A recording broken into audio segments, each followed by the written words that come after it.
Welcome to Vintage Noise.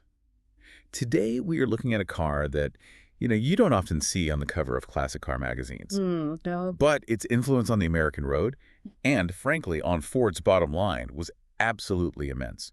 We're talking about the Ford Custom 500. Specifically, that run from about 1964 through to its final days around 1981. Right.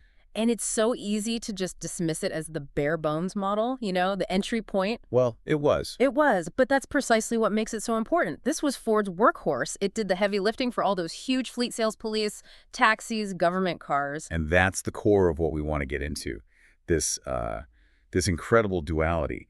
How can one car be the most frugal, hubcaps are an option kind of vehicle? And at the same time, be available with the most monstrous high-performance engines Ford had to offer. Exactly. How did this one simple sedan define the Ford experience for almost 30 years? Well, if you start with its market position, especially in the mid-60s, you see it right away. It sat just above the absolute base custom. Which was barely even offered to the public, really. Pretty much. And it was strategically placed below the super popular Galaxy 500 and, of course, the top-of-the-line LTD. So it was aimed right at that budget-conscious buyer. Mm-hmm. And the fleet manager. The fleet managers were key. There's this great analogy that describes Ford at the time as the Hereford of automobiles. I love that. Easy to find and pretty cheap. Exactly. And within that, the Custom 500 was basically the ground beef. It was the most cost-effective, high-volume part of the whole operation. It's a perfect analogy, and you can actually see it in the numbers. If you break it down by price per pound for the 1965 four-door sedans, it's fascinating. Okay, let's hear it. The Custom 500 four-door with a V8 was about $2,573. That works out to 75 cents per pound of car. 75 cents a pound. And how did that compare to the fancier models? Well, the Galaxy 500, with a bit more chrome and trim, that was up to almost 79 cents per pound. But the LTD, that was the fattiest cut. All that fake wood grain and plushed carpeting pushed it all the way up to over 90 cents a pound. Wow. So Ford was basically charging you for the fat. Exactly. Which is the complete opposite of how a real butcher shop works, right? Yeah. You pay more for the leaner cuts. But Ford was charging the absolute least for the Custom 500, the leanest car. They were literally rewarding you for choosing the simple, stripped-down version. And if you're a fleet manager buying 100 cars, that tiny difference per pound. It's a huge deal. If you got the absolute base custom with a 6-cylinder, the price dropped to something like 70.6 cents per pound.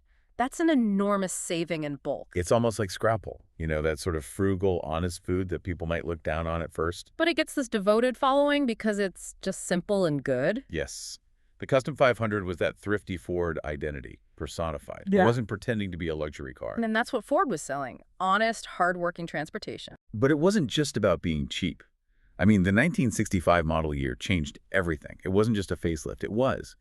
It was one of the newest cars Ford had ever built from the ground up. Oh, completely. It was an engineering revolution hiding under that plain Jane body. So if you own a big Ford from, say, 65 all the way up to the early 90s. You owe a huge debt to this specific moment.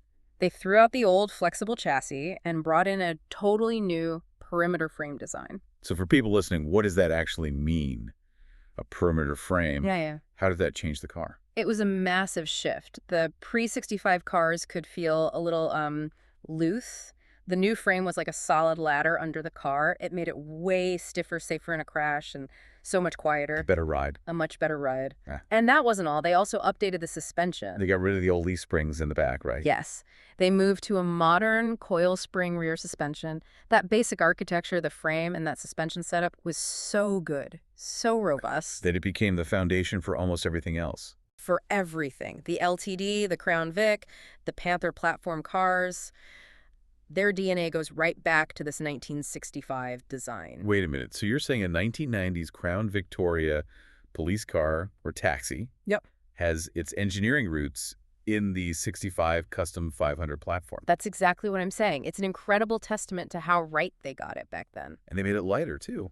Over 220 pounds lighter than the 64 model. That was huge because Fords had always been a little heavier than the Chevys. So in 65, It finally got on equal footing. Weight parity, a huge competitive advantage. And what about under the hood? There was a new engine, too. Yeah, they rolled out the new 240 cubic inch six-cylinder to replace the old 223. And that wasn't just a small update, was it? Not at all. The big deal with the 240 was it had 7 main bearings supporting the crankshaft. The old 6 only had 4. Ah, so much more durable. Less vibration, less flex. For a fleet owner running a car into the ground, that's everything. It gave them confidence these things would last. It sounds like the whole experience of driving one is just different.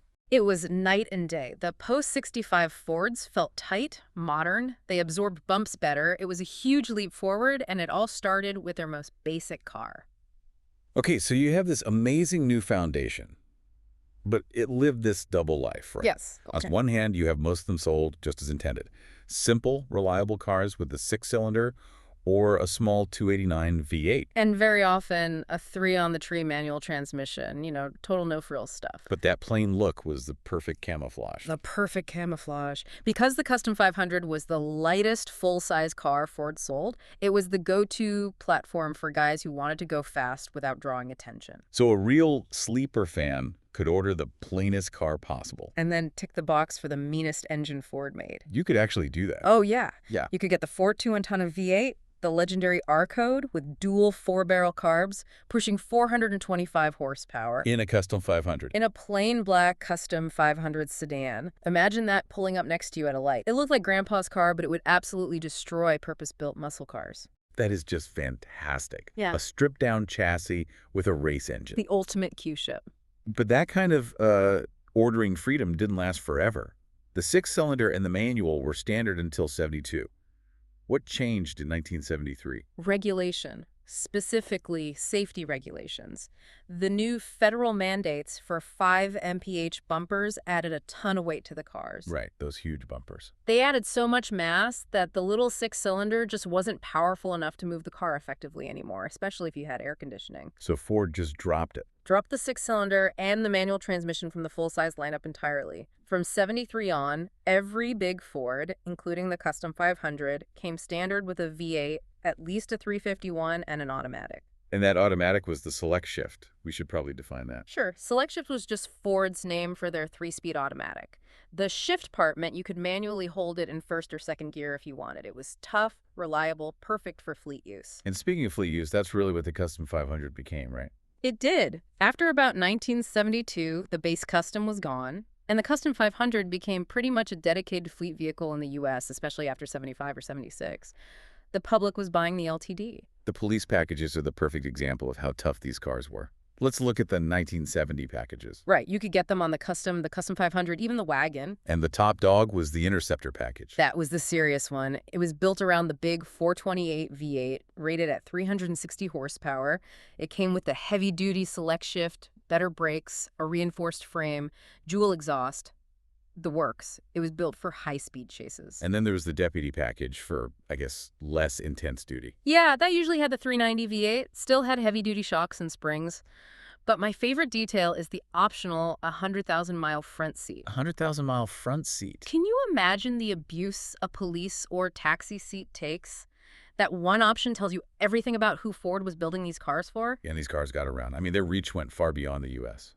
Oh, absolutely. The Custom 500 name, even after it became fleet-only here, was still sold to regular retail customers in Canada all the way through 1981. So it even made the jump to the new, smaller Panther platform in '79. It did. The Canadian Custom 500 came on the new platform, standard with a 302 V8. That's amazing. Right. But the older body style, the 65, 66, it found a second life somewhere else, didn't it?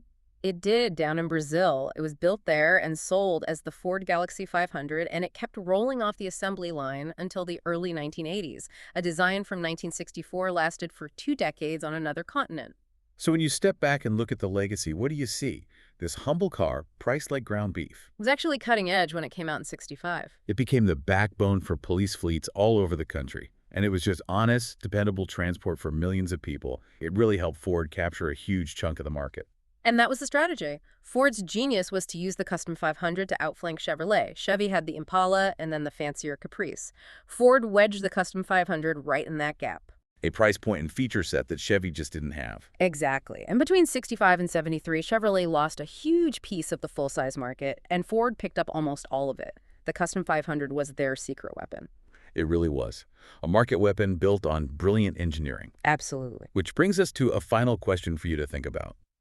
That basic platform, the perimeter frame, the coil suspension, all introduced on the 65 Custom 500, was so successful it underpinned big Fords for nearly 3 decades. Right up to last Crown Vics. So when you consider its longevity, its incredible adaptability from an Economy 6 to a 427 Interceptor, and its market impact, was the 1965 Custom 500 the father of the single most successful chassis design Ford ever introduced? How much of that original DNA was still there in the 1990s? It's something to think about.